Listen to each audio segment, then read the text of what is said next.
Let us begin, as we always do with things here at St. Francis, with prayer. Let us remember that we are in the holy presence of God. In the name of the Father, Son, and Holy Spirit. Heavenly Father, we gather here today under one roof, student, teachers, family, alumni, and friends, each of us carrying different stories and backgrounds. Yet at this moment, we are united by curiosity, united by courage, and united by the desire to share ideas that can change hearts and shape the future. Lord, we thank you for this space where faith and learning meet, a place where questions are welcome, voices are encouraged, and gifts are discovered. Thank you for being present not only in our classrooms and hallways, but here on the stage as well. We are especially grateful for the Holy Cross community that has worked tirelessly to bring the TEDx event to life, for the directors who believed in the vision, for the students who organized, practiced, edited, and persevered, and for the families who supported from the sidelines. As we sit here beneath the same roof, help us listen deeply, help us speak boldly, help us receive new ideas with open minds and generous hearts. May every speaker who takes the stage feel your presence. Replace nerves with confidence and doubt with clarity. Let their words be thoughtful, truthful, and transformative. May their ideas spark innovation, compassion, and action not only tonight, but with them along through their journey through life. And as we leave this space later tonight, may we carry with us more than inspiration. May we carry responsibility to think deeply, act justly, and love generously. Amen. Blessed Basil Moreau, pray for us. Saint Andre Basset, pray for us. Ave Cru, Spes Unica. In the name of the Father, Son, Holy Spirit. Amen.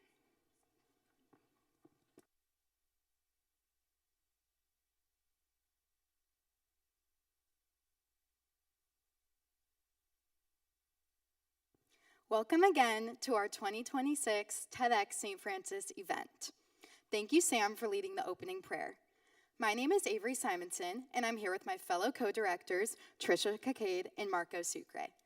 We are thrilled to share with you the culmination of 6 months of hard work, and I've cherished the opportunity to guide our speakers and put together all the moving pieces of this event. Tonight, we have 8 unique stories to share with you, and we are so proud to show you the raw authenticity of our generation, answering the question of what is your story, but more importantly, what can the world learn from you? Our event was originally founded 9 years ago by Ashani Athresh as SF Talks in 2017. We are proud to continue the legacy of this event, which has been officially TEDx certified for the past 6 years. The X means that we have developed this event both independently as is part of the larger TEDx organization. We are proud to blend the missions of both TEDx and St. Francis High School as we create an event rooted in transformative leadership and to present innovative solutions focused on unbridled storytelling and passion. The key to our mission is our entirely student-composed board. Everything that you see tonight is a direct product of the time and effort we have put in to create something truly special, along with the constant support of our moderator.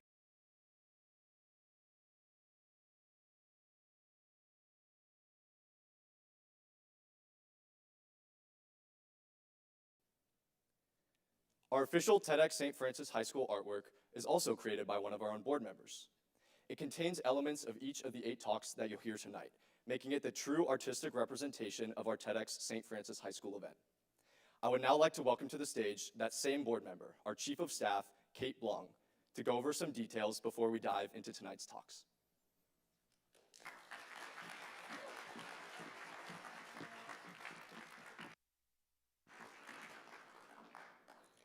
Thank you so much for attending our TEDx event.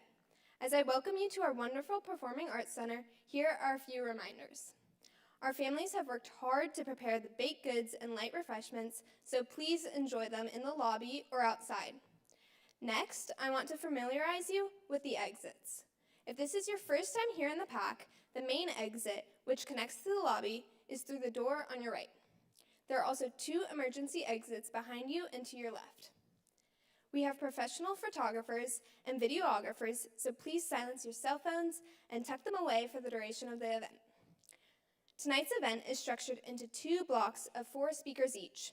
We will have an intermission between the blocks, allowing for a moment of space to process these powerful topics, write encouraging notes to our speakers, and enjoy a cookie or two.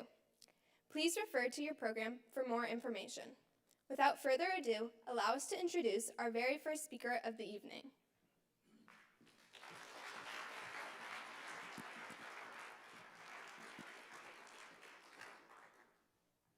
Hello, everyone, and welcome to TEDx St. Francis.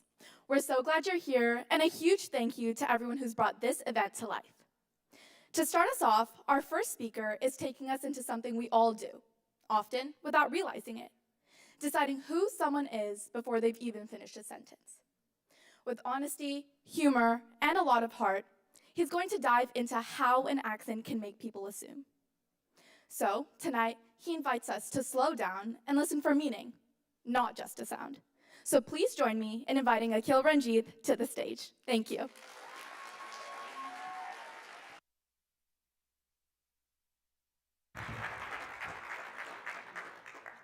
Picture this. You walk into a room, say one word, and everyone has already decided who you are. What could this word be? Is it a derogatory word? An everyday word? Or just something completely random? Well, no matter what you thought of, to me, it doesn't actually matter. Because to me, it isn't the word that I say, but rather the way that it sounds. And this reaction, this instant judgment before meaning even takes shape, is familiar to me. If I wasn't standing here giving this talk today, I'm sure that the same curiosity will arise in every single one of your minds. Not out of malice, not out of rudeness, but out of pure instinct. And it's this kind of curiosity that arises when something doesn't neatly fit into expectations. When someone tries to place a story into a voice. When someone hears a noise and tries to reverse engineer a life from it. And to be honest, this isn't inherently bad. It's human. It's how our brains try to make sense of the unfamiliar. So let me address the elephant in the room. I wasn't born in the United States, but I've lived here ever since I was 1. This is the only childhood I've ever known. I've grown up in the same neighborhoods, eaten at the same restaurants, and even shopped at the same grocery stores as all of those around me. I rode my tricycle down the same wide suburban boulevards and struggled with pasta that was far longer than it ever had to be. In every way that mattered, my life looked exactly like those around me. And yet, people always noticed something different. They asked me, "Where are you from? How long have you been here? What accounts for the difference between the person they see standing in front of them and the voice that they hear?" My accent. And for as long as I could remember, this difference has introduced me before I could even finish a sentence.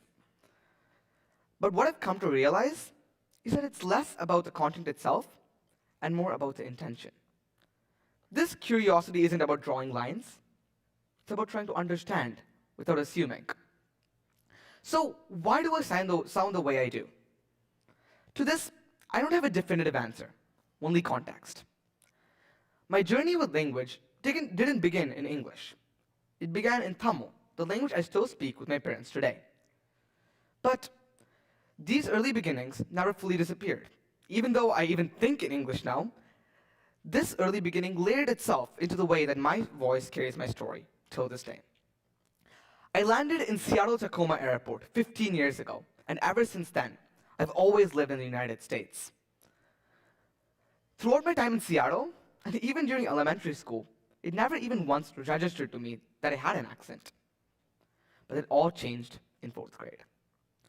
I transferred schools. I walked into that classroom, bright-eyed, ready to make new friends. But this time, something was different.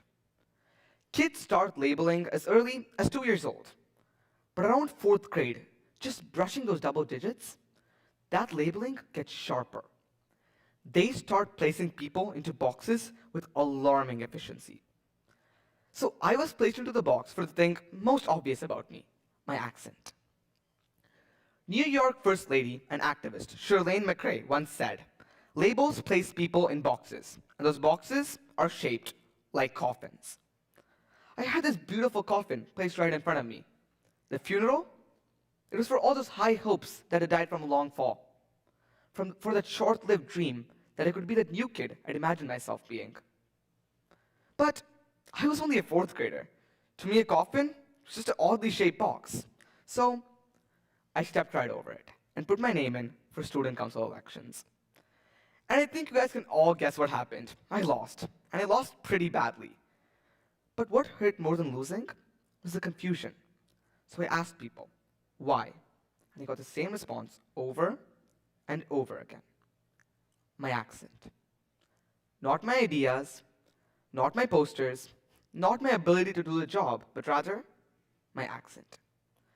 But let's move away from me for a moment, because this isn't just my story. English isn't everyone's first language. In 2021, Balbo magazine reported that out of the 1.25 billion English speakers around the world, only 27% were native speakers. Most people who speak English speak it with an accent. And yet, certain accents are still perceived as less credible. And this is exactly what John Slokis and colleagues examined in their study. When participants were presented with sales pitches from both accented and non-accented speakers, they consistently ranked the native sales pitches to be considerably more persuasive and trustworthy. But another study by Beth Livingston and colleagues found something even more alarming. Even people who believed they were not prejudiced towards accents still had a harder time understanding and reacted less favorably in a subconscious manner to accented speakers. This phenomenon, it has a name, accentism.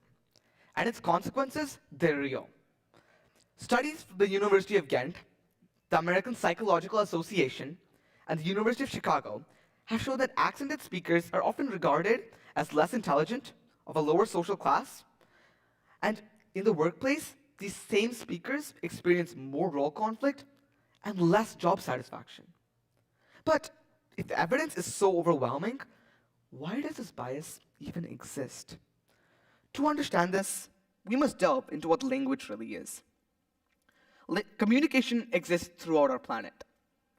Birds communicate through song, bees dance to convey direction and distance. Whales send messages miles underwater. But human language is different. It's different because of its complexity. The timbre of dialect, the rhythm of tone, the harmony of emotion, the pitch of accent, but most importantly, the melody of communication. Every sentence is a song, and each accent is simply a rearrangement of those same exact notes. But instead of appreciating the variation, instead of enjoying the music, we treat these like horns of war. And these biases, they don't stop at accents. Recently, I took the Pew Political Typology quiz. Most of the questions were predictable, until I came across one that genuinely stopped me.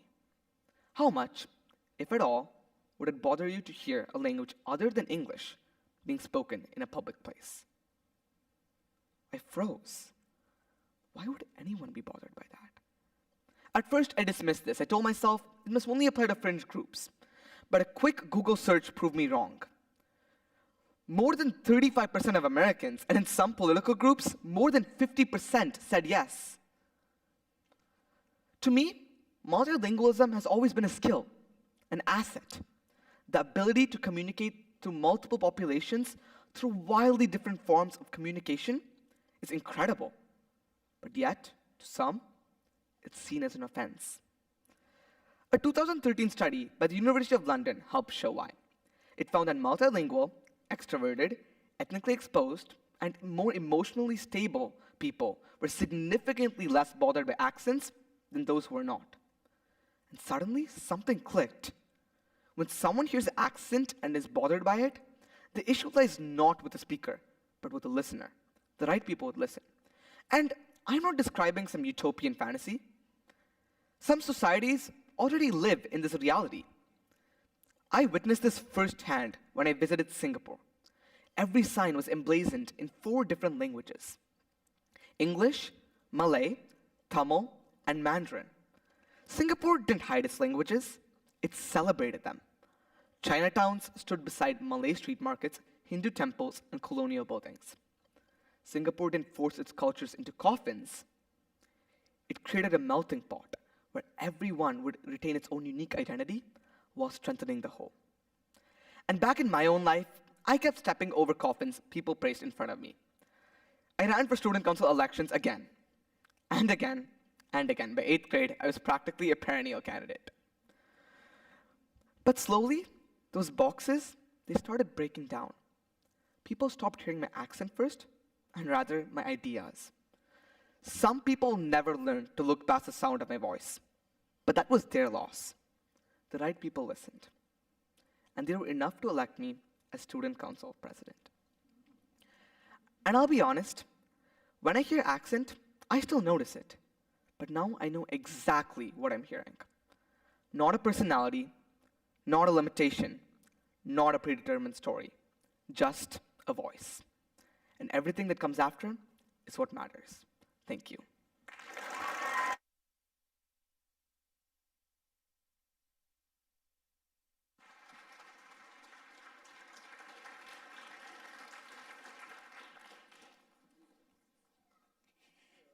Thank you, Akil, for your inspiring talk about language and teaching us that accents are not a limitation, but rather an enrichment of our culture. Our next speaker will be talking about her own culture, especially after moving from Texas to California.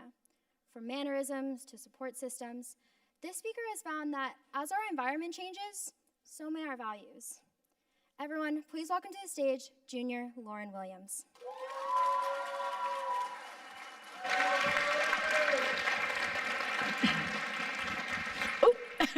I'm so sorry about that. There is one thing in particular that my parents always said to me before leaving the house. Mind your manners. This reminder is explicitly due to me being raised in the South, especially in a Black household. I was raised to say yes, ma'am, and no, sir, and always, always apologize, even if it was as simple as a bump on the street. It wasn't considered a choice necessarily, it was just manners. But the South is so much more than just its manners. It's a mixture of Black solidarity and an electric awareness to the white people around you. It's near tangible in nature. A holding of the door here, a nod to an older gentleman there. These are the things that made up my childhood. Simple phrases that I never would have thought twice of, like, the devil sure is beating his wife today, and shoot, if I was any better, I'd be twins. And a classic that is commonly misunderstood, bless your heart, which is not a pleasantry, rather a subtle jab. Intrinsic to my being, utterly unchallenged, and yet simply never acknowledged as a thing. I spent 7 years of my life in Texas, specifically Dallas, which if you've ever spent any time there, you'll know it is a place in which everyone knows everyone. Lifers who spent K through 12 on one singular campus and even plan to send their future kids there. It was around my freshman year of high school when I began to get cabin fever. Yes, even in the second biggest state in the US. I began to think, there's gotta be something else out there. I just needed something different. So, when the opportunity to move to California presented itself, safe to say, I was excited. I mean, I was ecstatic. I couldn't get enough of the idea.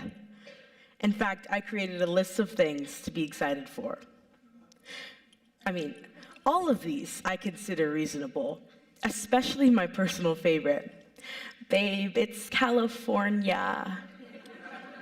But I mean, things aligned perfectly. I was reunited with my family, fortunate enough to be elected captain of the rugby team, and most importantly, I got to attend school with my dad. He was the auxiliary coordinator at St. Francis, and what that essentially means is that we spent every waking second together. We often used to make jokes about finishing our 12-hour shift after grueling back-to-back practices that finished at 7 p.m. A majority of my list managed to be checked off, yet some things still didn't feel quite like home.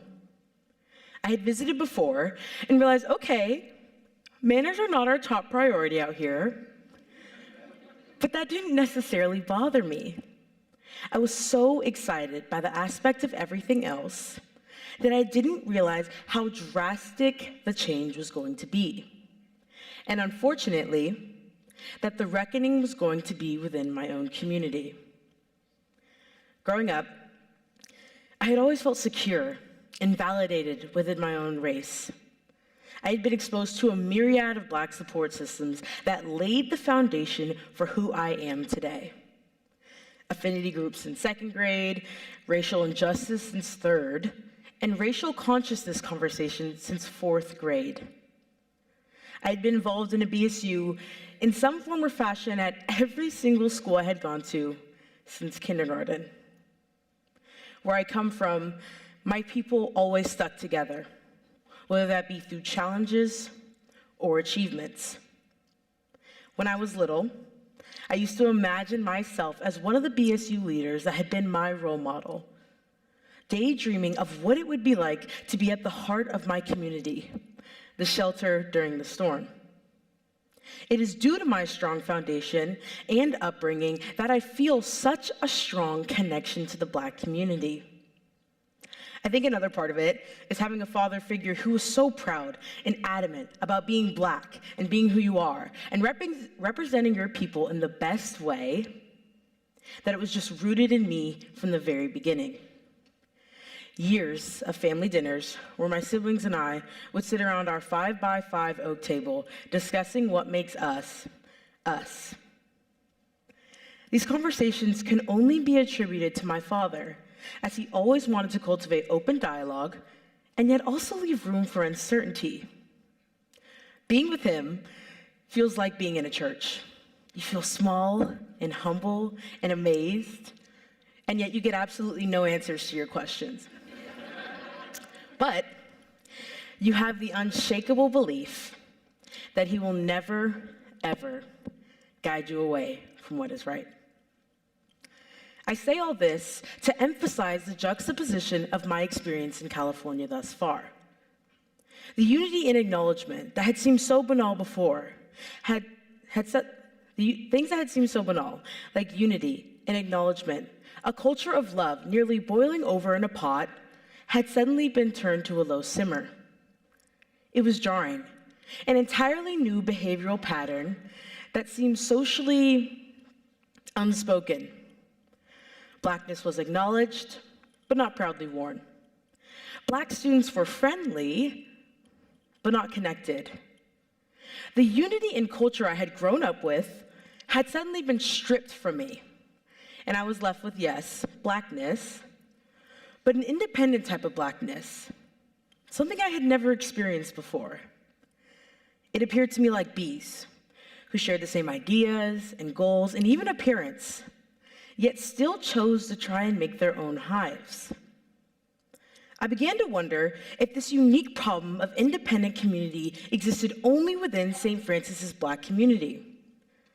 I got my answer when nods or smiles or greetings on the street were not returned. When energy of the reciprocated Black experience was met with blank stares. Not only did I begin to accept it, but I began to expect it. One thing I couldn't shake, though, was why our culture was barely at a boil. I came to the conclusion that other cultures had taken from the once boiling pot, and what was left was kept at a simmer. Hair, clothes, language, you name it. Other cultures had taken what they liked and deemed it their own. Thus began the commodification of Black culture in the Bay Area. Since I had moved here, I had noticed the hairstyle capturing, the clothing copying, and even the language choices becoming a mixture.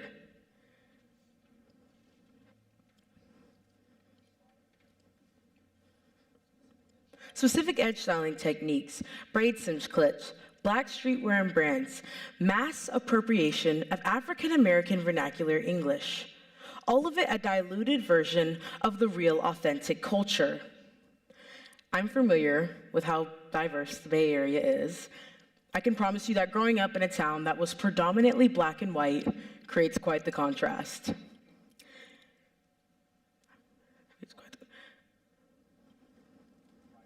Prior to moving here, I had heard the Bay Area commonly referred to as a melting pot. What I want you to do is imagine all the cultures that exist in the Bay Area and think of them having their own figurative pot of culture that sits cooking on a stove, whether it's on high or medium, whichever is chosen to be socially cool that year. Over the decades, it gets richer and develops a stronger flavor profile. Now imagine all the other cultures cherry-picking the cool taste of flavor from the black pot without returning the favor. The contents in the black cultural pot are too unique, too different, and too rare to capture and share within its own essence. So the other cultures took little pieces and they commodified it and made it palatable to others. And just when it was not noticeably black and perfectly diluted, they sold it.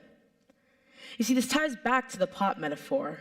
The reason that the black culture is still low on its contents and left on a simmer and not full from trading with the other people of color is because they weren't exchanging pieces of culture.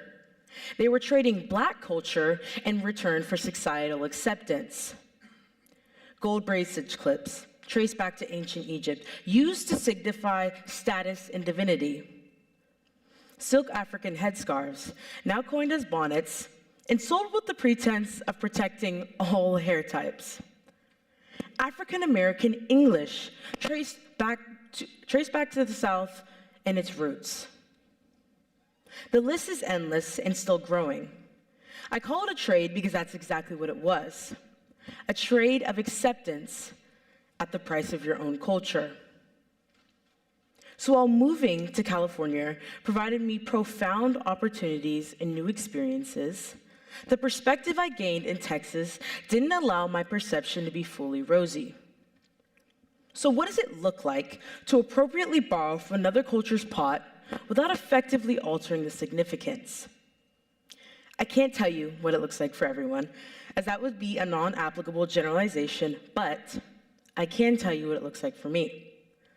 It's using your manners, coming to someone humbly and asking them the historical significance. We as a community need to be able to share, to learn and grow.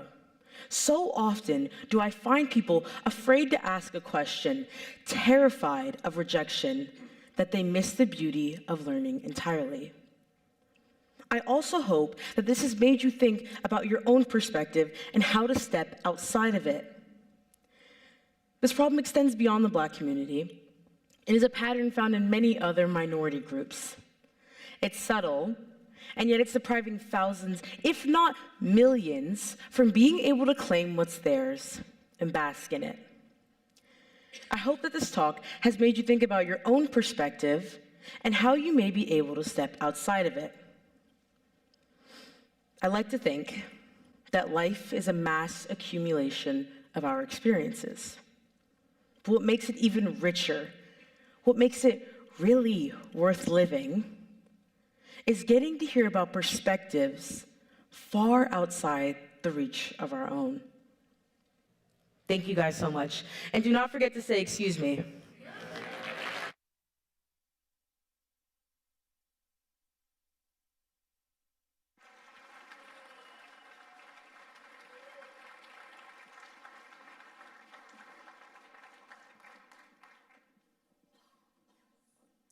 Thank you, Lauren, for the wonderful talk, reframing how we see cultural exchange.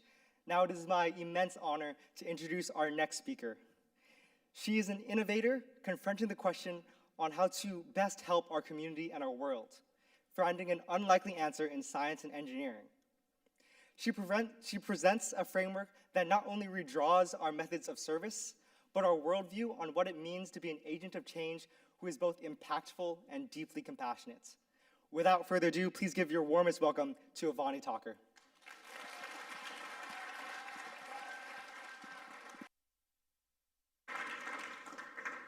Hi, would you like to buy some Girl Scout cookies today? One question, hundreds of times. every year. For 8 years, that line was my elevator pitch and practically my part-time job. I learned a lot: sales, persuasion, and even how to restock a cookie booth faster than Amazon Prime. What I didn't realize back then, though, was that selling these cookies wasn't really about the cookies at all.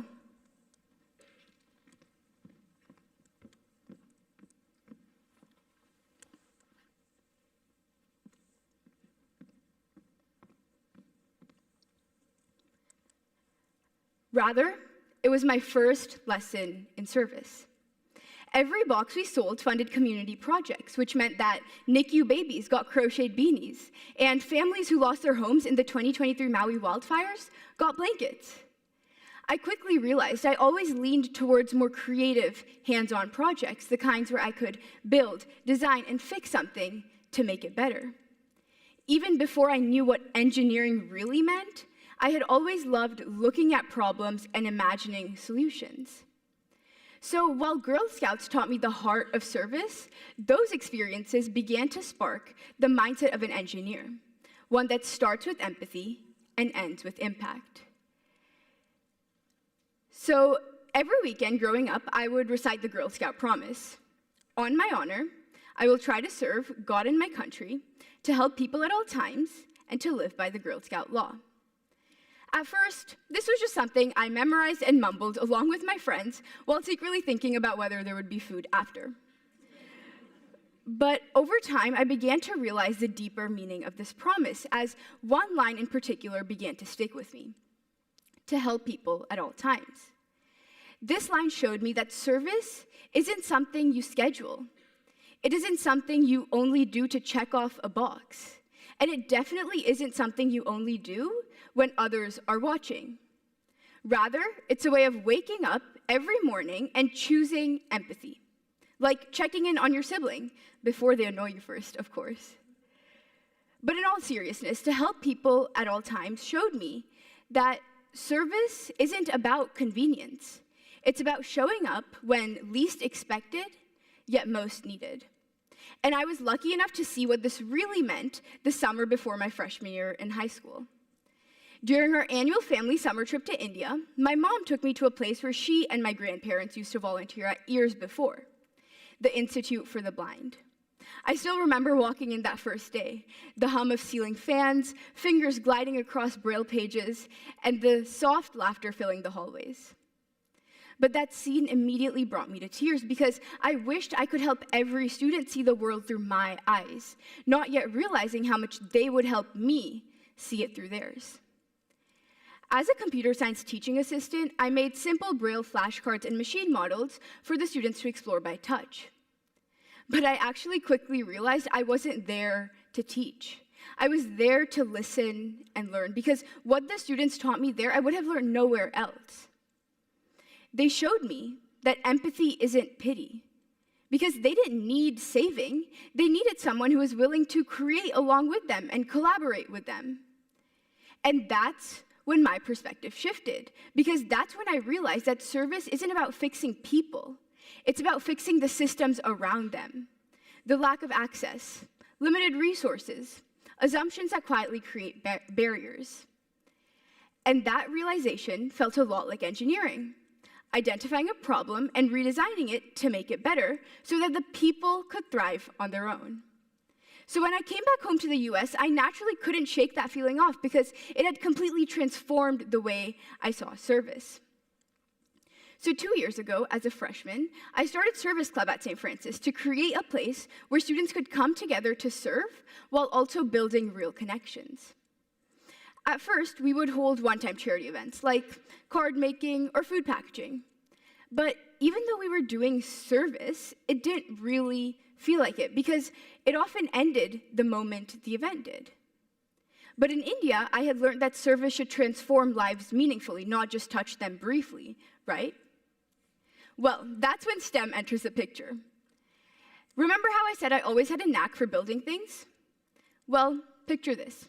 9-year-old me sitting on the floor, surrounded by scraps of cardboard, way too much glue, and paper cutters I probably wasn't supposed to be using, trying to build something that would finally keep my pens and notebooks in place. My cardboard desk organizer. When I set it on my desk, it leaned a little to the right, but I felt that sense of pride because I had finally built something that had worked. And that feeling stuck with me as I later joined robotics in high school, where I dove into the world of sensors, circuits, and of course the accidental occasional spark that may or may not have set off the fire alarm once. But this showed me that, but then I came across something familiar, something that came up over and over and over again. The engineering design process.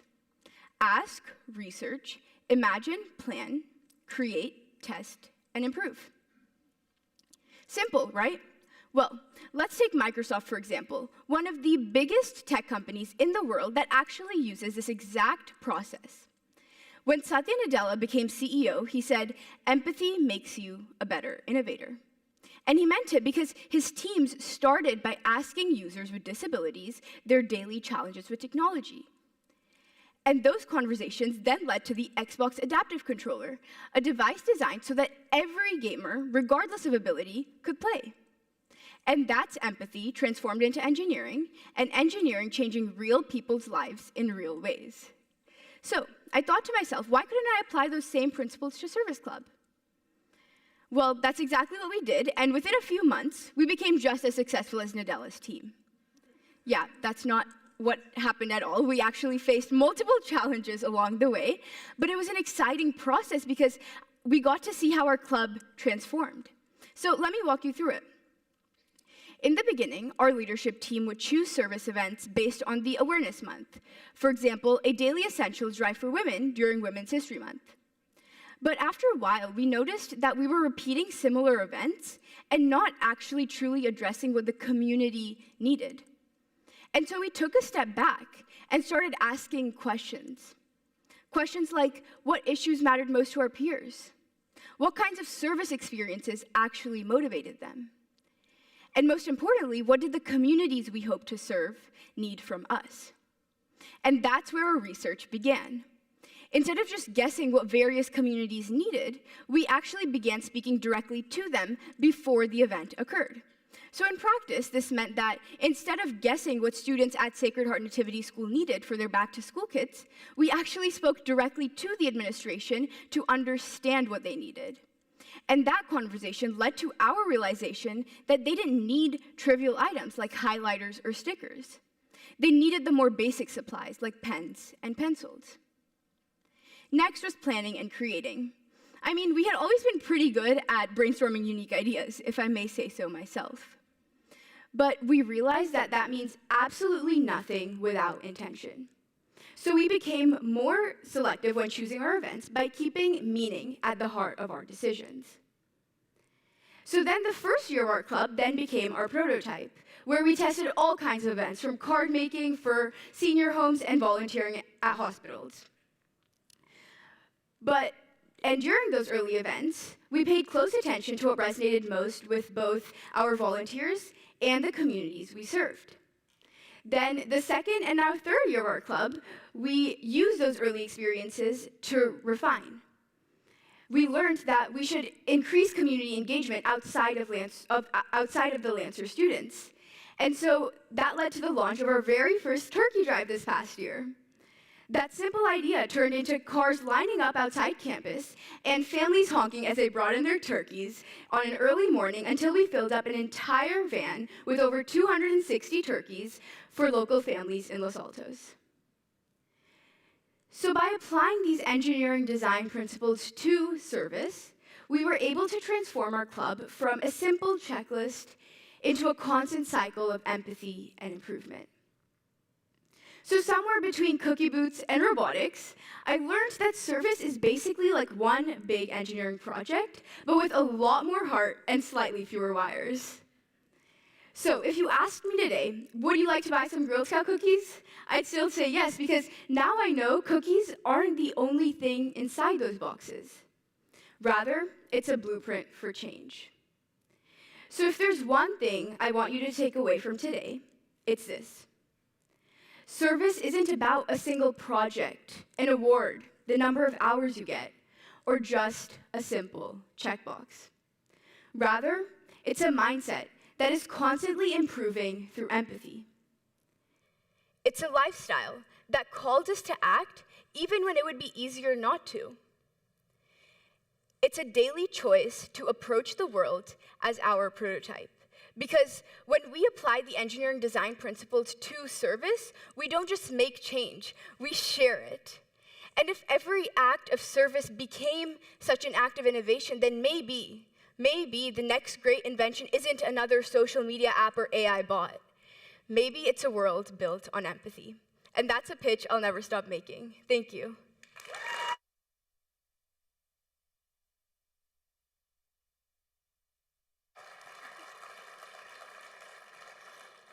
Thank you to Avani for helping us to think about service differently and for reminding me that Girl Scouts offers a whole lot more than just delicious cookies. Since the inception of the TEDx program in 2020 and the SF Talks program prior to that, we have given this stage to St. Francis students only. As the moderator of this program, I am very proud that we provide a platform for student voices. But this year, we're shaking it up a bit. At an educator retreat back in August, I was placed into a small group with our next speaker, Dr. Patello. I already knew Dr. Patello from my work of onboarding educators new to St. Francis. But in our small group discussion that day, bits of his doctoral work and prior profession leaked out in his words that were passionate and compassionate. And I left that meeting feeling like everybody needs to hear from him. So we're going to do that tonight. I am very excited to welcome to the stage Dr. Shivven Patello, who will share with us the wisdom that he gained from working with justice system impacted Tongan students and what they taught him about the distinction between schooling and education.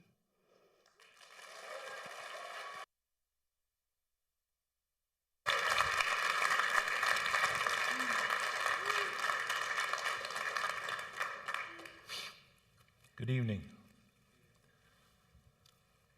I spent over a decade walking into locked buildings.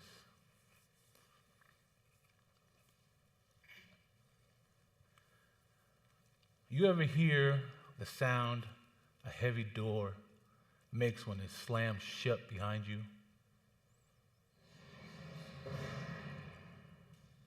That was my morning bell. I'd walk through security. I hear the buzzers. I see the concrete walls. I see the cameras. I see the razor wires along the fences. And then I walk into my classroom. One day, I'm passing out worksheets to my class, and one of my students, a young Tongan kid, stops me and says, "Mr. P, you know, this ain't that much different than school, just more locked doors." I started to laugh. Then I realized he wasn't joking. See, for him, school and jail were two different branches of the same system. That was a culminating moment for me. And there's history behind it. I spent over 15 years working in the criminal justice system. I witnessed and I experienced things that will make the average person cringe. I became numb to it, so I decided to leave. I wanted to be part of the prescriptive solution rather than the punitive one. I became an adjunct professor at the College of San Mateo and at San Francisco State University. The program I worked for, Project Change, provided wraparound support and in-facility college courses for incarcerated students. See, working with formerly incarcerated students, also known as justice system impacted, I heard a version of that line over and over again. They taught me that schooling is what the systems do to you. Education is what you do with your freedom. See, for my students, schooling felt like punishment, but education was a route to liberation. Now, if we confuse those two words, we end up turning our schools into quieter, cleaner versions of a juvenile hall. So let me break down these two words the way my students would when they talk about it. When they talk about schooling, it sounds like this. Get to class before the bell. Sit down and be quiet. You're behind. You're a distraction. You're at risk. See, for them, schooling was all about compliance. It was about security guards and dean's offices, dress code and hall passes. It was things they had to do, where to be, and how to behave. They were over-policed in school and underserved in college. But when we talked about education, their faces changed. Education was different.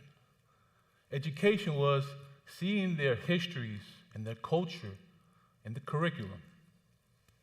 It was having honest conversations about colonization, about policing, school-prison nexus.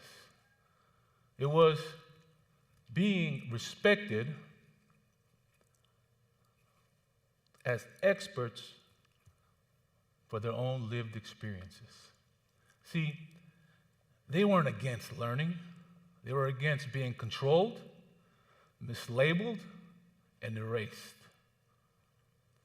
And once I understood that, I began to hear their stories differently. That is what ignited my research during my doctoral program. So let me introduce you to 3 of my students that participated in my research. Now, I use pseudonyms, but their stories are real. First story, Poliana. Essential, not at risk. So when I first met her, every official label screamed at risk. She was a juvenile offender. She was juggling school, probation requirements, court dates. She was taking care of her family. She was young and a parent. See, from the system's perspective, she was a truancy problem, a retention issue, another line in the report. But from her family's perspective, she was essential. She was the one taking care of the younger siblings. She was the one showing up at the hospital for appointments. She was the one navigating the many different social workers. She was the one getting on the bus to get to the other side of the city for yet another appointment. In high school, she was punished for that. Every absence was marked against her. Every late assignment was yet another lecture about responsibility. So by the time she got to our college program, she already learned how to brace for judgment. But when you build classes and you start with their reality, their schedule, their family obligations, her dreams, she actually showed up differently. She stayed late after class to talk about readings.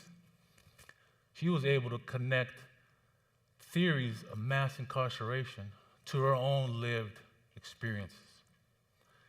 She wrote fiercely about the world she wanted her children to grow up in. See, she wasn't unmotivated. She was overextended.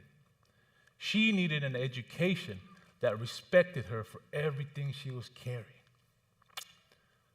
What Poliana taught me was, at risk was the system's label. Essential was her community's truth.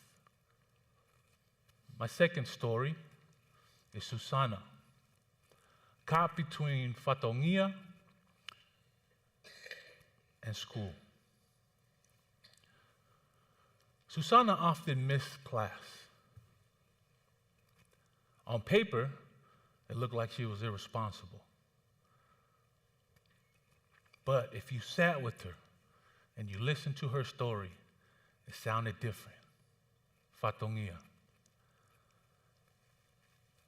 In the Tongan culture, this concept of Fatongia carries deeper meaning. It's about obligation, it's about duty and responsibility to your family, to your elders, to your church, and to your community. It's not something you do when it's convenient. It's something that when you're called upon, you honor it.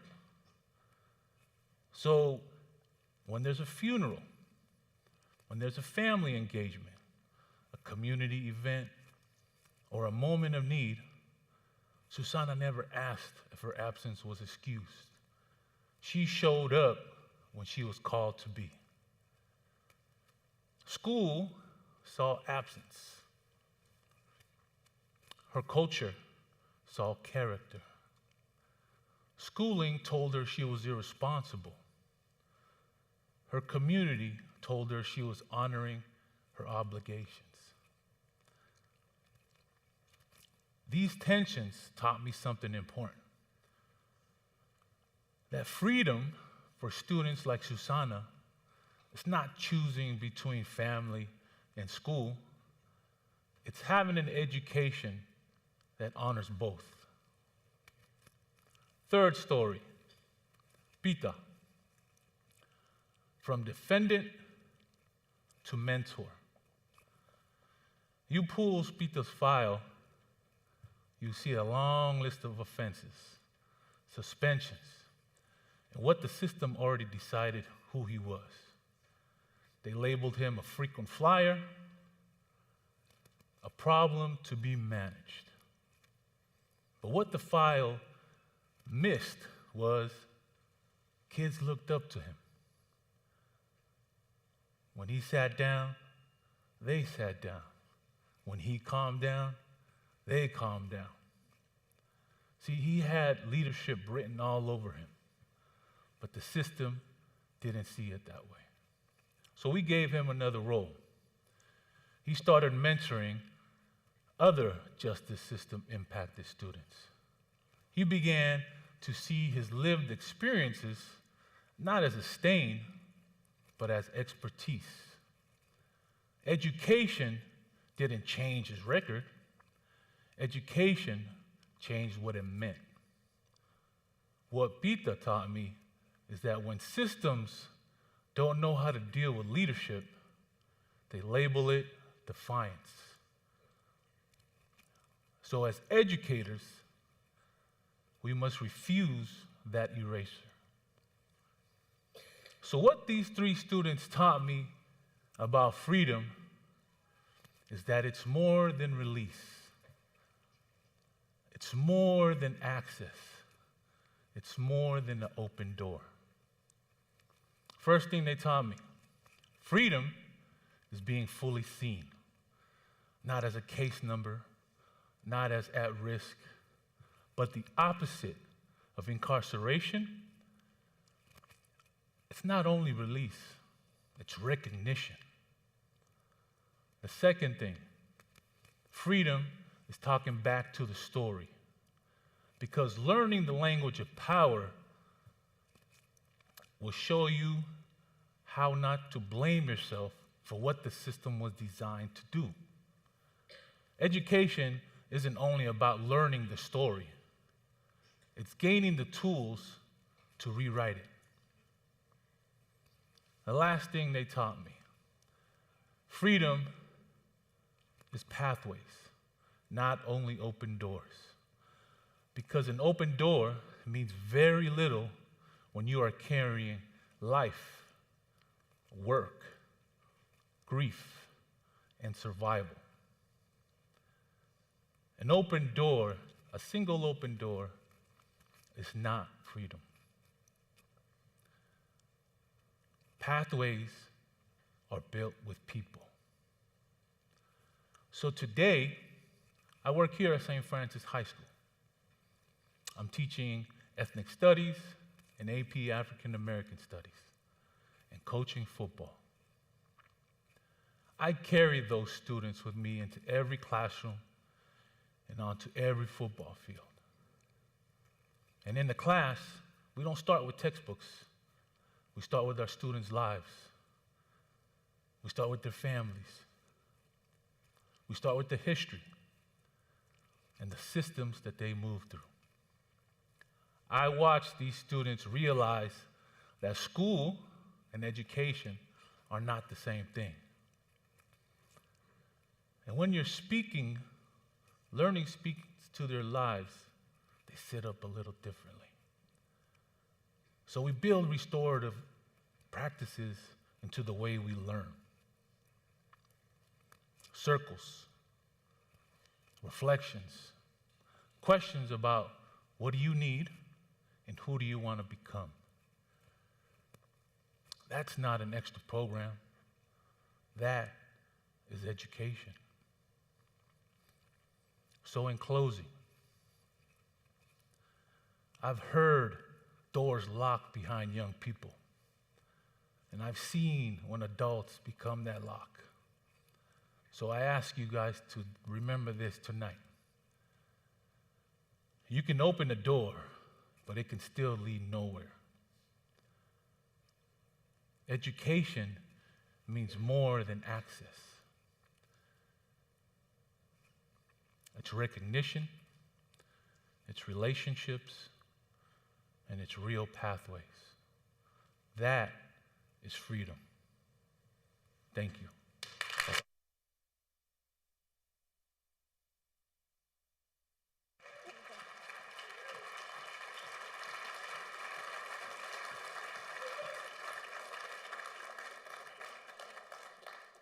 I hope you all have enjoyed our first half of our event.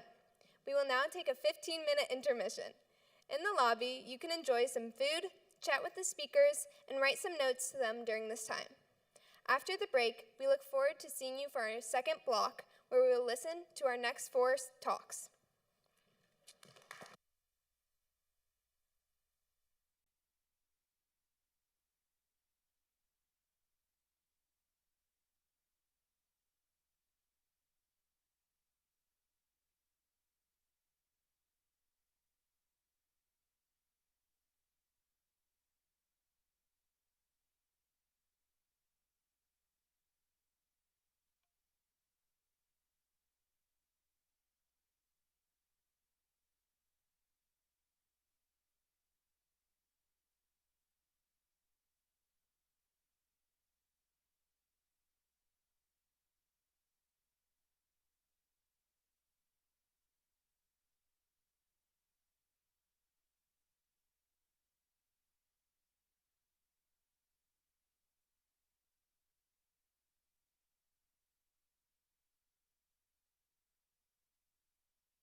Welcome back, everyone.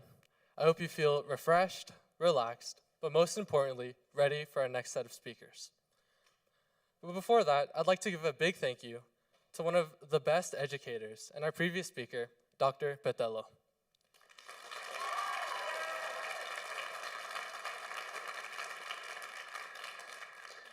I'm given the privilege to introduce our next speaker. In a world filled with voices, critiques, and ratings, meaning can be so easily flattened into a number. Meaning gets lost in translation. Our next speaker challenges the way we measure art, film, and even ourselves. Please join me in giving a warm welcome to our next speaker, Senior Avery Lee.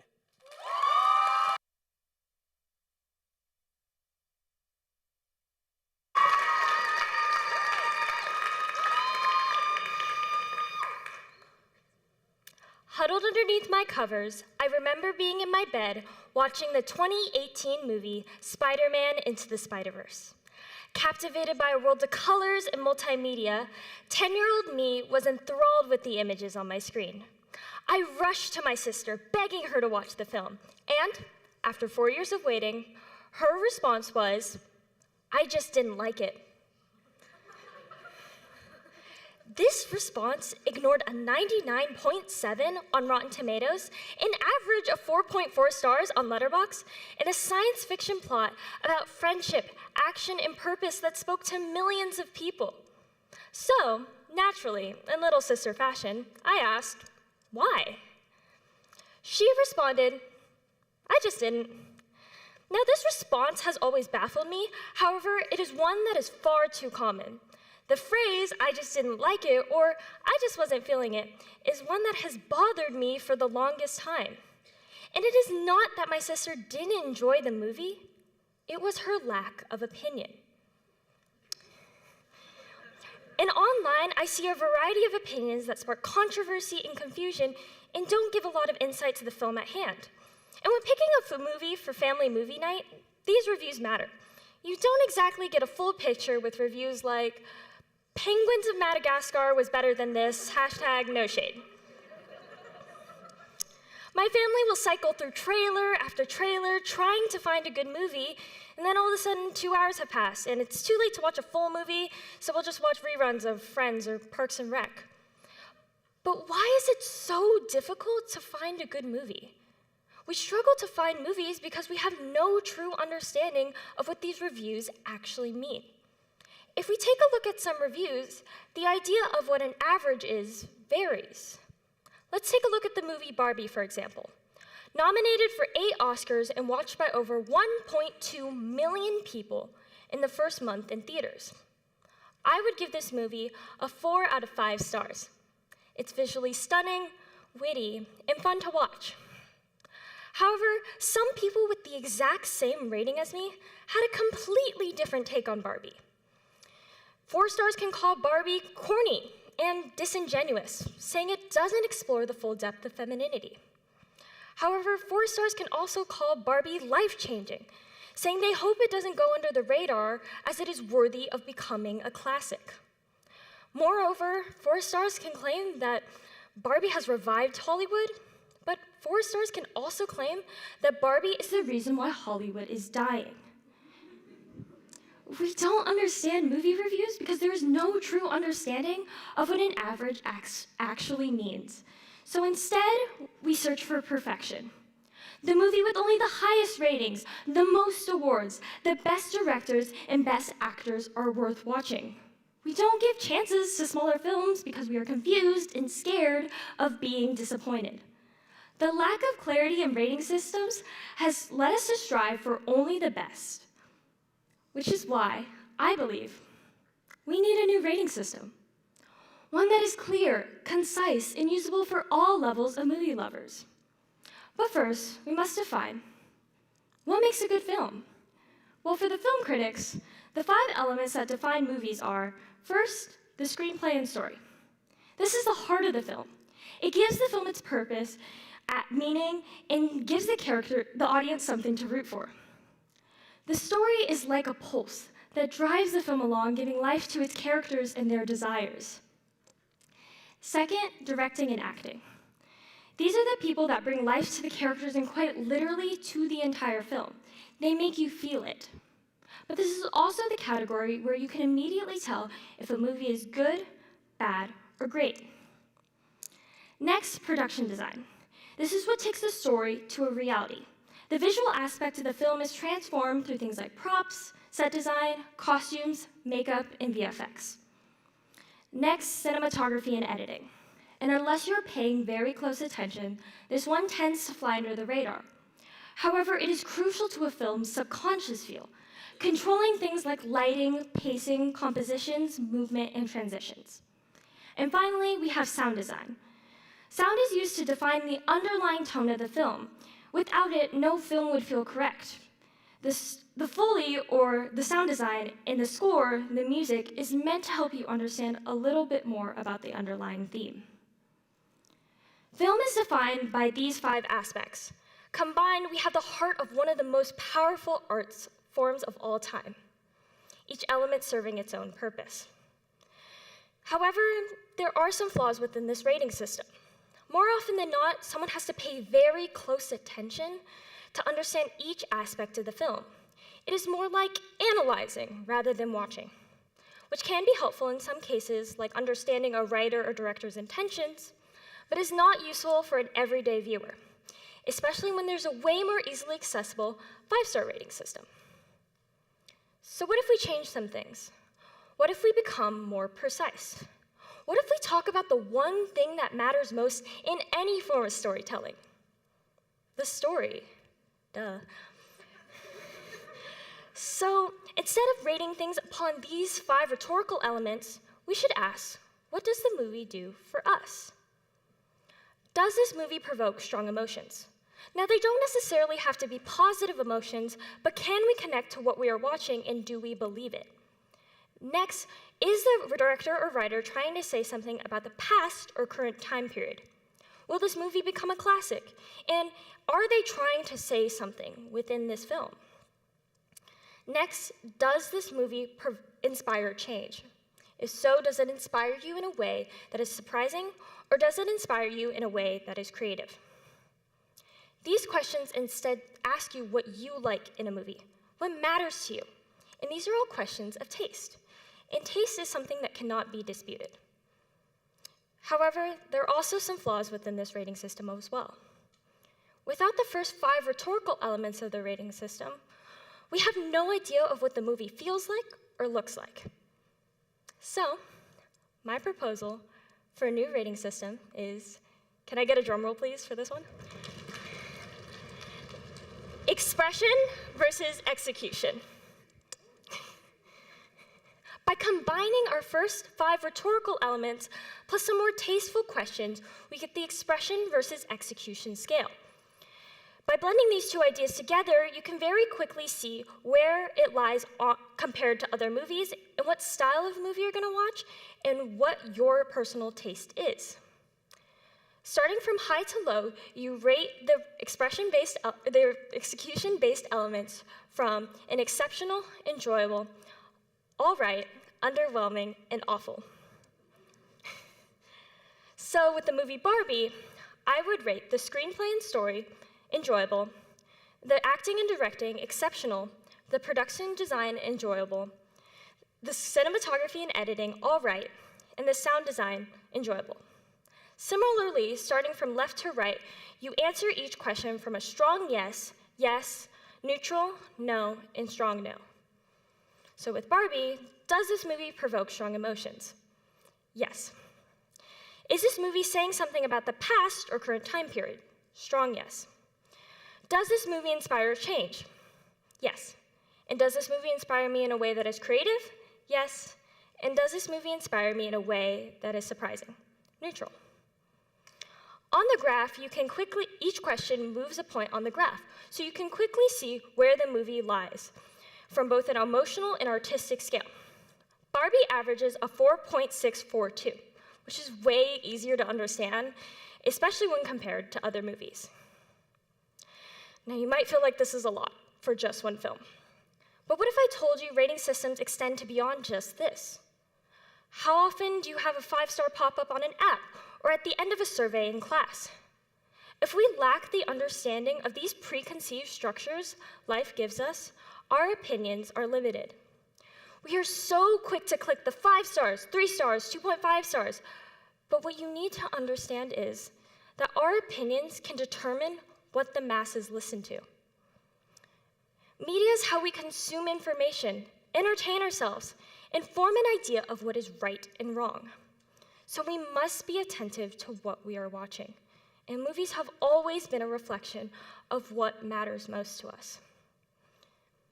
In 1998, the movie Saving Private Ryan's Omaha Beach scene was so realistic that it caused the U.S. Department of Veteran Affairs to set up a hotline for veterans suffering with PTSD. In the early 2000s, the movie Erin Brockovich helped shed light on issues pertaining to water contamination and other environmental issues. This eventually uncovered the reason behind hundreds of people's underlying health issues, including cancer. In 1994, the movie Shawshank Redemption helped show the truth behind violent and sexual assault against prisoners, eventually helping pass the Prison Rape Elimination Act, making sure that there is mandatory medical supplies for the incarcerated. What we watch has real-life effects on our world, so I cannot stress this enough. Your opinion matters. Now more than ever, your opinion matters. And that is not something you can leave to somebody else. You have to speak up for yourself, and only yourself. We must learn how to share our ideas effectively because it is up to us to decide what stories need to be heard. Thank you.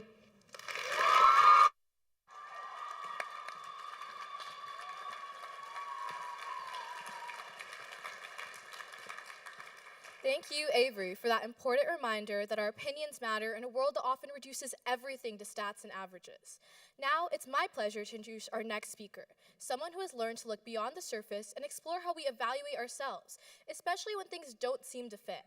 Today, she'll share how learning both Carnatic and Western music taught her how different systems can connect, and how what once felt like failure became the key to finding her voice.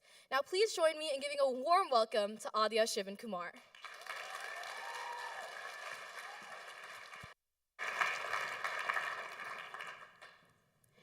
During COVID, my family fell in love with doing puzzles. Every night after dinner, my parents and sister would rush over to the family room where they would pick a new puzzle to tackle together. I, on the other hand, did everything possible to avoid it. And it wasn't just because 10-year-old me would have rather been watching TV. It was because I genuinely despised puzzles. I was terrible at them. I'd stare at 2 pieces that clearly didn't fit, convinced that if I just tried hard enough, they somehow would. But of course, they never did.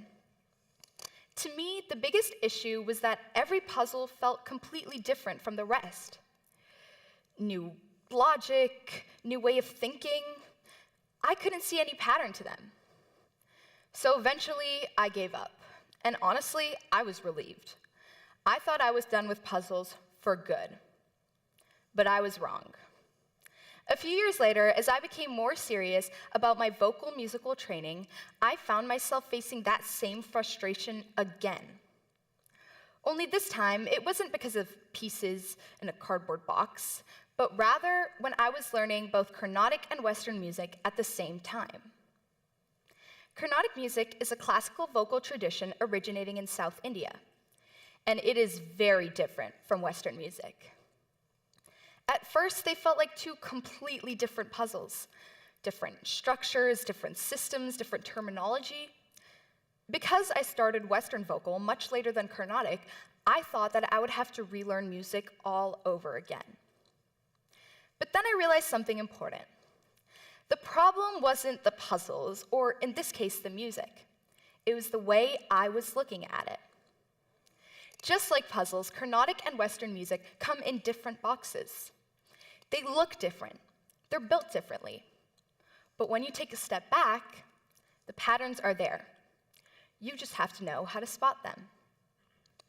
Even though Carnatic and Western music were shaped on opposite sides of the world, they are driven by the same purpose: to communicate emotion, and to move the listener. The first time I attended a Carnatic music concert, I was blown away. I don't remember the performer or the song titles, but I do remember the feelings I felt. As the music swept over me, I was pulled in, even without fully understanding the technical details. As a kid, my family would go to the Stern Grove Festival every year, where we'd sit on picnic blankets and listen as singers and orchestras filled the park with sound. That's when Western music truly came alive to me. To understand why they felt so different, I dove deeper into how each tradition was built. For centuries, Carnatic music wasn't written down the way Western music was. It was passed directly from teacher to student. Western music, on the other hand, evolved through written musical notation, resulting in the ability to teach the music to large numbers of people. Furthermore, Carnatic music uses primarily the chest voice, creating a thicker and more belty sound, while Western music uses the head voice, making a lighter or softer sound. But for me, this isn't just history. I felt this in my training. My first real taste of the difference between Carnatic and Western music came when I was 11 years old, auditioning for a Western girls' choir. I'd studied Carnatic music for around 6 years, and my teacher suggested that I start Western music through choir. But most of the girls had been training since they were 5, and here I was, walking in at 11, trying to catch up on years of experience. And there was one small problem. I had almost no formal Western training.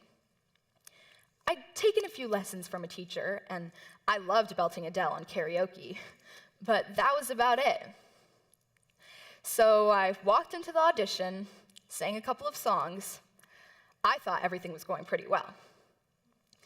And then my auditioner asked me to sight sing. Now, any singers or instrumentalists in the crowd? Yes? Well, I'm sure you know the delight of being put on the spot to sight sing. One of the best moments of your life, I'm guessing?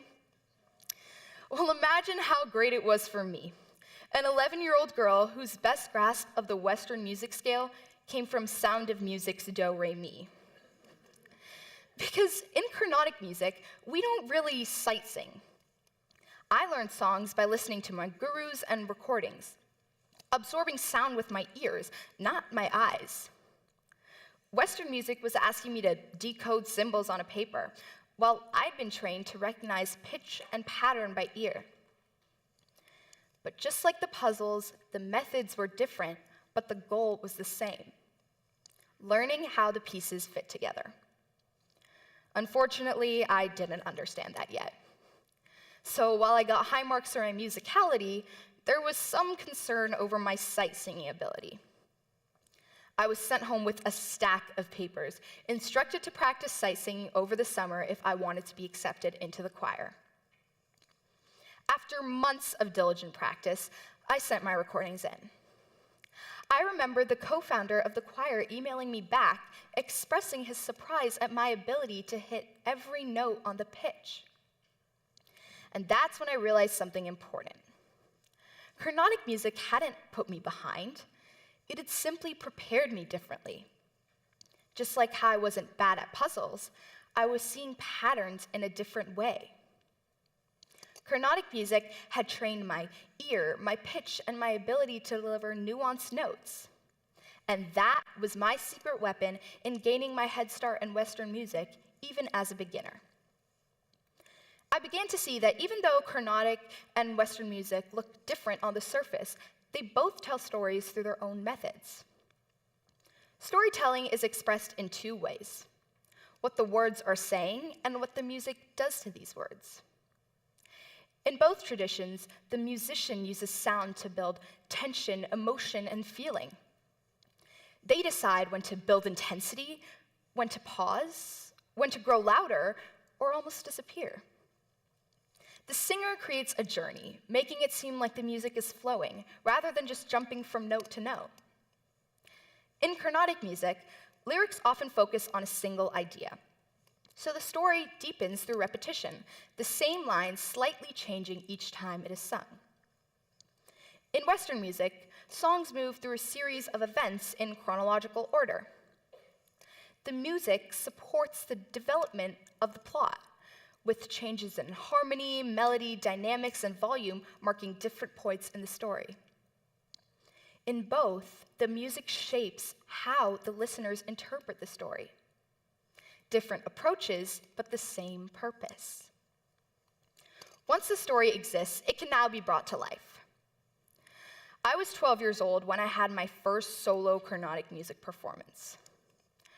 I had spent months preparing for that moment. As I took my seat on the stage, I stared out into a crowd of hundreds of people watching me. And the scariest part of that experience was that I knew most of those people.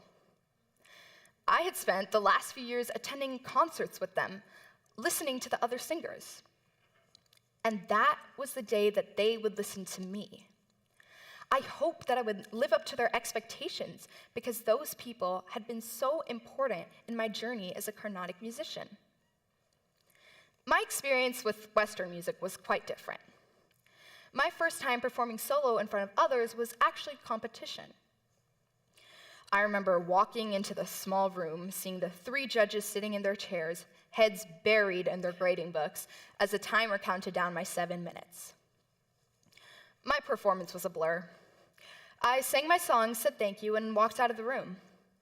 I had no idea the names of the people who I'd sung for, and I probably wouldn't remember their faces the next time I saw them. And that's when I realized that I had built a community of people in Carnatic music who had taught me how to connect the pieces to create this music. But with Western music, I had to make the puzzle by myself, with only the guidance of my coach to help me. But the skills that I learned from Carnatic music were crucial in helping me put together the different parts of Western music. Between the two genres, some pieces overlapped, others were similar to each other, and many were very different. And that's when I realized that I had seen this before. Those pesky COVID puzzle nights, the ones I'd spent avoiding, convinced that I didn't belong there. What's funny is that nothing about the puzzles themselves ever changed. Only the pictures on the cardboard pieces did. For the longest time, I thought that when I began a new puzzle, I had to start from scratch. But learning Carnatic and Western music at the same time taught me something different. Frustration isn't failure, it's information. It's simply a sign that there's a pattern out there you just haven't seen yet. Carnatic and Western music don't cancel each other out. They don't compete. They simply create beauty in different ways. And together, they help me find my own voice. So the next time you're faced with something that feels impossible, whether it's a puzzle, a subject at school, or a new way of thinking, don't walk away yet. Stay at the table a little longer, because the pieces might fit together better than you think. Thank you.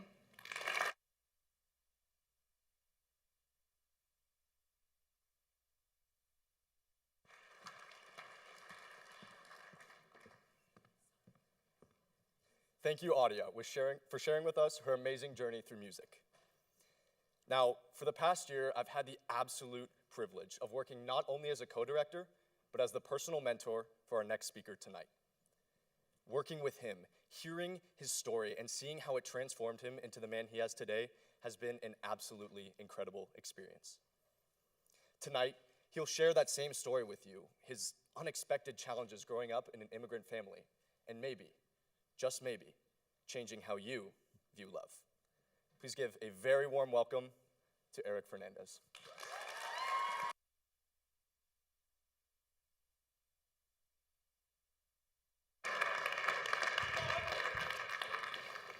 All right, so show of hands here, who likes to play games? Games? Okay, what about card games? Card games? So safe to say gambling. Okay, you know what, maybe gambling's taking it a little bit too far, okay?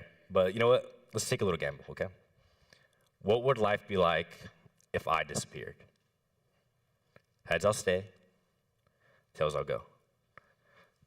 Quick, you right here. Heads or tails? Okay, well, before I tell you what it landed on, a quick little story, okay? I'd like to invite you all to close your eyes and think of somebody you held close to your heart as a child. For some, it's a superhero. Others, maybe even a celebrity or an athlete. Well, for me, it was my mom and my dad. My parents faced a lot of adversity to get me to where I am now. I remember when I was younger, my dad worked 2 full-time jobs. Back then, staying up until 11 p.m. felt risky and cool. And 3 a.m., don't even get me started on all the YouTube videos my sister and I would watch. The reason that we would do this was so that we could see my dad come home from a long day of work. And my mom, well, she held the night shifts. Oftentimes, it felt like we would go days without interaction. When I was home, she wasn't. And when she was, I was already long gone, sucked into the cycle of school and sports. I remember when I was younger, my parents worked and tried their very best to get my siblings and I what we needed. No. They worked so hard, we even got the things that we wanted. But growing up with little to none made me mindful of what I was using and self-conscious of what I was wasting. Whether it was the food on my plate, how long we had the lights on, or knowing if acquiring something would be a waste of money and time. I remember when I was younger, my parents got me new basketball shoes because all my friends played and I wanted to be just like them. My friends had the Currys, the KDs, the Kyries. Some friends might even have some LeBrons. But me, just regular Under Armour basketball shoes. No special logos, no special names, just blue and yellow Under Armour shoes. But best believe that I was the happiest kid on earth, hitting logo threes, 360 layups. My name's Eric, but they called me Chris the way I crossed applesauce. But what stood above it all was the feeling of being on equal terms with people I held in such high regard. And it was thanks to the people that put the clothes on my back and the shoes on my feet. I know my sister, or should I say sisters at this point, can all say a story very similar to mine. But that's because that's what family meant to us. Being happy for what you got with the people closest to you. When I was in 6th grade, somewhere on October, if my memory serves me correct, my parents decided that love meant separation. What I thought was the ideal family. 2 parents, 1 household, stability, certainty. It all started to break. I didn't know it, but I wasn't losing my family all at once. I was losing it in decisions. At first, it felt almost normal. We chose where to sleep, who to spend time with, who to eat with.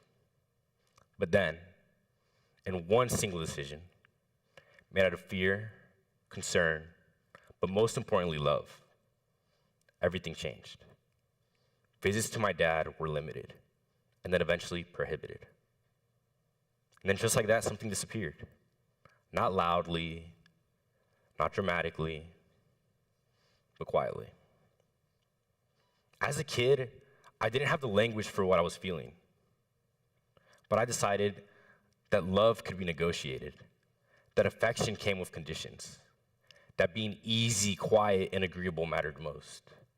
I had learned to measure my worth by how little trouble I caused and the attention that I brought to myself. This is what I now understand as transactional love. Transactional love is when love feels like a negotiation, when affection feels like a contract filled with conditions, when you start believing that if you give enough, sacrifice enough, shrink enough, it's so that you'll be loved more in return. And when you're a kid, you don't question it, whether it was on the soccer field or performing in school. You adapt by trying harder, by being better. And then somewhere along the way, I started to believe something else, and I lost my meaning of family. I confused responsibility with control. I started to move around blame, looking for someone or something to pinpoint my struggle on. And that's a heavy thing to put on a child. Because here's the truth. I could not accept.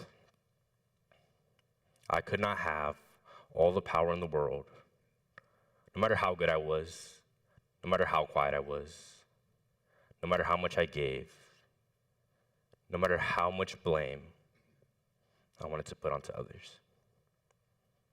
Now, I will say, there is no set timeline or time to release yourself from the cycle of lies or deceit. This truth, my truth, came very slowly.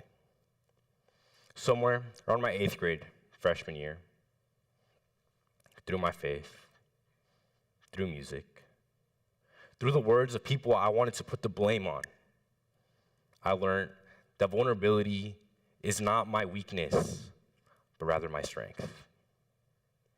And that all I really needed to hear was a sorry. Sorry for everything I put you through. Let's move forward together. And then it clicked. I don't have control over the outcome, only the reaction. Yes, it's been a long time, I know. But patience will be kind, because God is on your side. Marvelous, marvelous child. I know anger. It's like a voice, it's like a thorn that's stuck inside, but you will heal in time. These are the words from Shine, a song by my personal favorite artist, Cleo Soul. If you know me, then you really know Cleo Soul. I found her trying to impress a friend, interpret that in whichever way you will. But this, what I now call performative behavior, ended up being one of the best decisions that I ever made in my life. You can even ask my dad. He'll sing the lyrics despite how annoying it is for him. But these words, they didn't fix me, didn't erase my anger, they didn't undo the past, but they did something quieter. They allowed me to stop proving myself. They allowed me to stop performing stability, to stop believing that love could be earned through endurance. What shall we say about such wonderful things as these? Romans chapter 8, verse 31. This is a Bible verse most people often put in their Instagram bio, or maybe even just quote out and about. But through these words, I felt something tug at my heart, and that's when I could hear a voice beyond my own. And I understood something I wish I did as a kid. Love that asks you to disappear in order to keep it was never love that was meant to stay.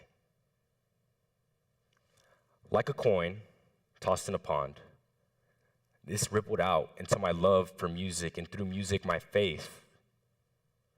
Whether I was playing it or singing it in the shower, my faith got louder and louder.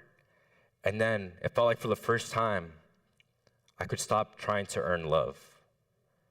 I stopped believing that my avoidant nature would fix anything. And then I understood that love isn't something that you bargain for, it's unconditional. Now here's the part that matters beyond me. Most people don't hurt each other because they don't love them, but they do so in the name of love. But intent does not erase impact. A single decision made with the best intentions can create distance, create contracts, create fear, and fear pushes people away. That's that ripple effect. It spreads from parent to child, from friend to friend, from partner to partner.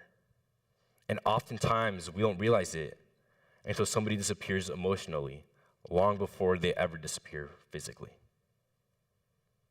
Now I will say, my example is not the end-all be-all to escape this cycle. What I gained through music and through faith, somebody else may very well find in art, in service, out on a sports field, in a park, in a hobby, maybe even a person. What works for one may very well be different for another. What may take somebody a day could take weeks, months, even years. I'm not going to tell you guys what it landed on, but because it doesn't matter. The decision is burdened by everyone. Because love is not a transaction or decision meant to be made easy with something like a coin toss.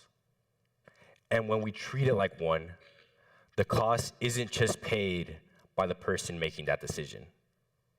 It ripples through families, through relationships, through generations. So, before you ask what someone gives, ask what your love cost them. Thank you.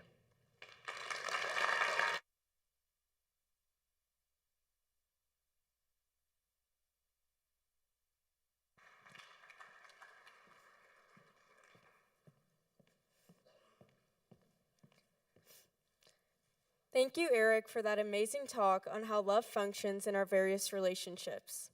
I've had the honor to work with our next speaker of the night, and after mentoring him all year, I can confidently say that there could not be someone more grounded to deliver a talk about humility. Tonight, he will discuss his experience growing up chasing first place, in the classroom, on leaderboards, and even on the playground. But somewhere along the way, he realized that protecting your ego can cost you something far greater, your personal growth. Today, inviting us to embrace our humility, please join me in welcoming sophomore Nathan Pancholi to the stage. Thank you.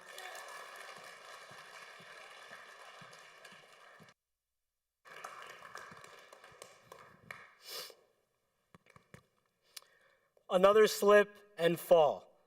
Maybe the 100th time me and my best friend raced up a rusty slide in our kindergarten playground, making sure the other failed in an embarrassing fashion. Second to uphill slide races, our favorite thing to do was play Transformers at recess. And to the disappointment of all my friends, I was the only one allowed to be Optimus Prime. In my mind, he was the leader and therefore the most important. Unlike me, I'm sure many of you have siblings, but growing up, my best friend was the closest thing to a brother that I had. And our juvenile competition expanded far past the playground. In class, he could barely keep a pen straight, while I was already coloring in the lines. Thank God he moved to Texas before he caught up. But did any of this matter in the long run? Not really. But even at 6 years old, I learned that talent felt like winning and struggle felt like losing. Every day, we chase appearing dominant, throwing away our curiosity in the process. Pride has a way of shutting off our desire to grow in order to maintain an image. And if we're honest with ourselves, we still do this every day. Not in the playground anymore, but in sports, in school, and in our jobs. During any moment we want to impress someone, it's easy to cling to the things we're already good at and quietly sweep everything else under the rug. But what this framework robs us of is the struggle where talent grows. Now look, I'm not the most humble person in the world. And if I was, I wouldn't be on a stage with a microphone strapped to my face. So what's the point in all my lecturing? I'm not here to tell you to devalue your accomplishments or change anything about your self-image. Instead, the focus of humility is on detaching yourself from the persona we all unconsciously try to make, with every subtle flex or embellished skill. When I was young, the favorite dinner table conversation was always what I got on the latest test, right behind the fact that it should have been 100. Moreover, I should be loved by all my teachers because, as we all know, your second grade report card comments actually do go on your college application. Look, I wasn't a prodigy child in any capacity, but I sure made it seem to my friends that I was. From first to third grade, I participated in a school-wide program to help us develop our reading skills. Every time I'd finish an installment of my favorite series, I'd rush over to the computer lab to take a test, proving I'd read the whole book and to earn points for our classroom leaderboard. But eventually, these points mattered more than the stories I used to treasure. Our teacher hoped we level up our reading book by book. Friends of mine spent their independent reading time dissecting a new genre or looking up a vocab word. I was sat reading the next copy of Diary of a Wimpy Kid, cover to cover. When I realized I would get points even for easy books. Reading skills was the last thing on my mind. It turns out intellectual growth is slower than gaming the system. I had my eyes on the prize, the #1 spot on that leaderboard. I knew the #1 spot and that shiny San Jose Sharks medal would come regardless of how much I learned. I just needed the most points. I still glance at those awards on occasion, and after enough time gloating in my former glory, I realize this is a textbook example of what we do on a daily basis. While being good at anything should come with its fair share of recognition, we eventually disconnect the achievement factor from the actual skill itself. It becomes easy to invest into the former rather than the latter. Our tendency to cloud our humility is often subconscious, but deep down we know how much of what we say is reflected in reality. This creates an internal conflict where you want to look like you're close to the finish line, but accept that you're actually miles behind. No matter how much I love to inflate my own intelligence, there was no hiding the fact there's always more to learn. The first thing we do when we get a test grade back is obviously ask our friends what they got, right? This immediate reflex comes from our unconscious habit of constantly comparing. So what happens when there's no way to do that? From 4th to 8th grade, that comparison wasn't an option for me. I'm sure the students here have all heard of Khan Academy, the online learning platform you turn to when your teachers just can't explain things the way you need. Okay, maybe not that many of you, but definitely my fellow trig survivors. What I'm sure you didn't know, however, is that Sal Khan, its founder, opened a physical school I attended 5 years before high school. Tests weren't given on specific days. Instead, my work was self-paced with the flexibility to revise over and over and over again. Statements about what score I got didn't hold any weight because we all knew we'd learn what we need to learn in due time. I could be motivated primarily by my own curiosity.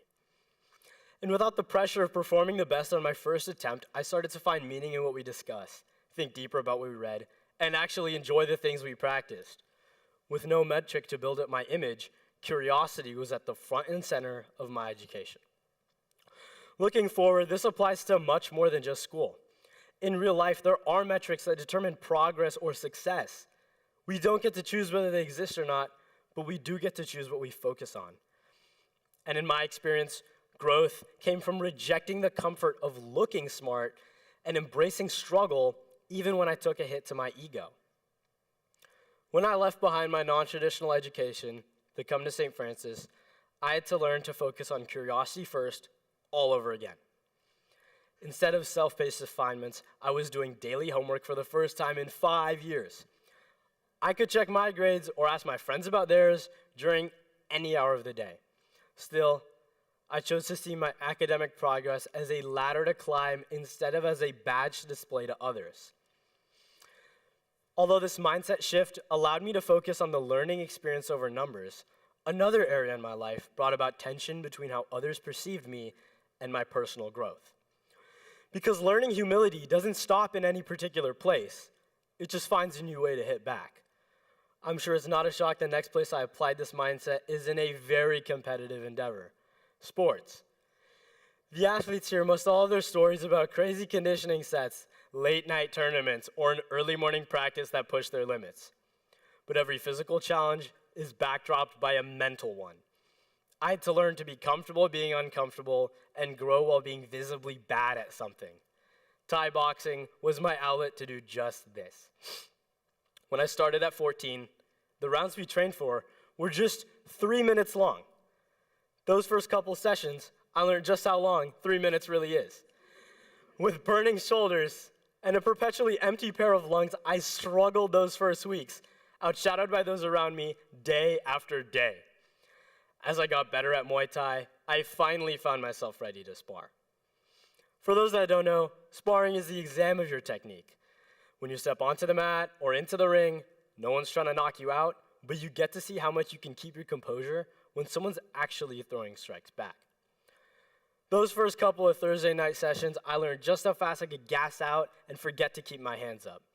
In exchange, I got what I like to call real-time feedback. And by that I mean busted lips and bruised legs. In fact, it felt like my opponent's hands were heat-seeking missiles given the number of times I felt them sting my nose. Even after almost being put to sleep with a punch to the stomach, I remember eagerly raising my hand for another round with anybody that was down. For my testimony, this sounds like a stupid hobby that I don't even enjoy. I can assure you this is not true, because all beginners that stuck through the pain like me find themselves at whatever late night sparring session their gym has. Not because they thought they would win, because they knew they would lose and get better because of it. This goes against our instincts to always win, but there's something admirable about taking on the challenge that is above you and being open to struggle, because that's exactly where the real growth occurs. Our ego motivates us to win as much as we can, so we can tell all our friends about that kick we landed last night, but all the lessons I learned are from when I got punched in the face. I want to challenge all the non-combat athletes in the crowd. Find the competitor, challenge, or goal that is above you, and go get your ego bruised by its difficulty. With that being said, humility doesn't mean intentionally downplaying yourself. It means focusing less on how you're perceived and more on who you're becoming, even when that progress feels invisible. Letting go of the need to be seen as smart or talented or successful frees ourselves from fear that hovers over our opportunities. I learned this early on through my experiences, but it doesn't stop there. The hits that both my GPA and my face have taken taught me the same lesson. Shutting off ego creates growth. So now, don't be afraid to ask questions that make you look dumb.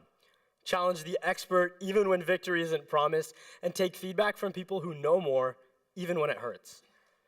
Choose progress over perception, because every choice that protects your ego leaves growth on the table. Thank you.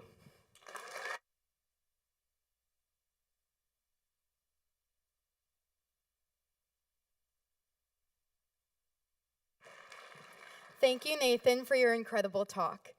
Hopefully we all had the opportunity to listen to these talks tonight with the same purpose and humility that his story calls us to do. And finally, thank you all so much for being here tonight to support our student speakers. It is with your presence that allows us to put on such an incredible and successful event. Whether it's listening to a new form of music on the drive home, or maybe watching an old childhood film with a different perspective, we hope tonight proved insightful and you're able to walk away with something that you hadn't walked in with. And with that, tonight's event has come to an end. But now we would like to take a moment to thank everyone who has made this event a reality starting from last May. We would now like to welcome our operations teams to the stage, starting with our wonderful hospitality team.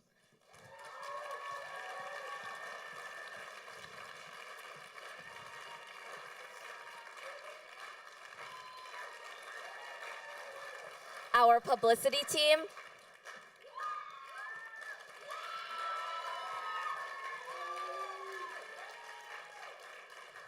our wonderful tech team,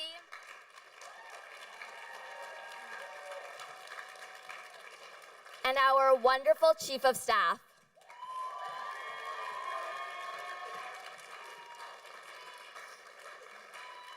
We would now like to take a moment to recognize our speakers and speaker mentors for tonight. First, Akil, Anya, and Sav.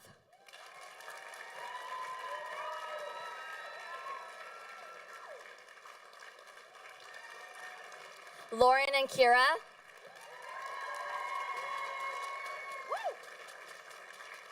Avani and Mason.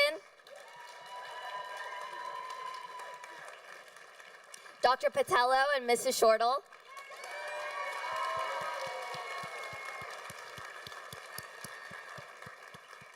Avery and Miguel.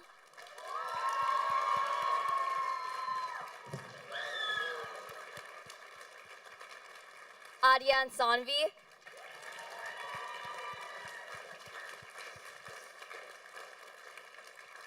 Eric and Marco.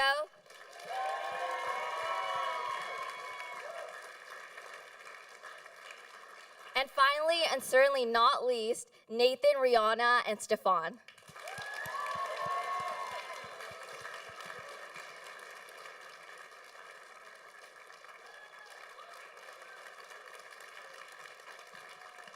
And we're your directors.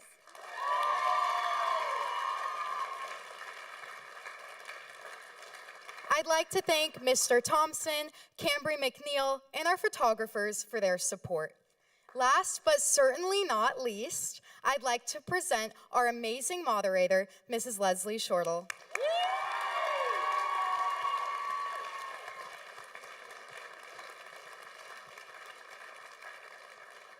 Thank you all and have a wonderful night. See you next year.